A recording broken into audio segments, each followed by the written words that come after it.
Hello বন্ধুরা, welcome to only sports view. তো এই মুহূর্তে মোহনবাগানকে নিয়ে একটা বড় আপডেট বেরিয়ে আসছে। তো মোহনবাগান একজন স্প্যানিশ অ্যাটাকিং মিডফিল্ডারের প্রতি টার্গেট করেছে। তো সে কে, তো সেই বিষয় নিয়ে আলোচনা করব এই ভিডিওতে। তো ভিডিওটি সবাই শেষ পর্যন্ত দেখতে থাকো, আর চ্যানেলে নতুন হয়ে থাকলে চ্যানেলটি সাবস্ক্রাইব করে পাশে থাকা বেল আইকনটি অন করে পাশে থেকো। তো সেইখানেই মোহনবাগান একজন স্প্যানিশ অ্যাটাকিং মিডফিল্ডারের প্রতি টার্গেট করেছে, যার নাম হচ্ছে তাইরন গুস্তাভো ডেল পিনো র্যামোস, একজন স্প্যানিশ অ্যাটাকিং মিডফিল্ডার। যেখানে এই প্লেয়ারটা বর্তমান সময়ে খেলছে ইন্দোনেশিয়ার ফার্স্ট ডিভিশন লিগের ক্লাব পার্সিবে, যেখানে আগের বছর এই ক্লাব থেকে আলবার্তো রড্রিগেজ এসেছিল মোহনবাগানে। তার বর্তমান বয়স হচ্ছে 34 বছর, যেরকমটা শোনা যাচ্ছে মলিনার একজন পছন্দের প্লেয়ার, এবং তার মার্কেট ভ্যালু হচ্ছে 1 কোটি টাকা।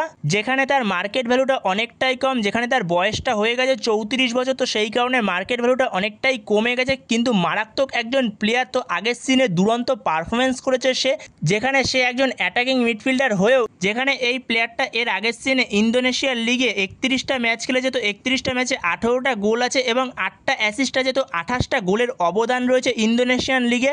এছাড়াও তার এএফসি চ্যাম্পিয়ন্স লিগ 2 খেলারও অভিজ্ঞতা রয়েছে, যেখানে আগের মরশুমে সে এএফসি চ্যাম্পিয়ন্স লিগ 2তে 6টা ম্যাচ খেলেছে, 6টা ম্যাচে 3টে গোল করেছে, 1টা অ্যাসিস্ট করেছে। যেখানে একজন অ্যাটাকিং মিডফিল্ডার হয়েও আগের সিজনে 37টা ম্যাচ খেলে 21টা গোল করেছে, 9টা অ্যাসিস্ট করেছে, 30টা গোলের অবদান রয়েছে।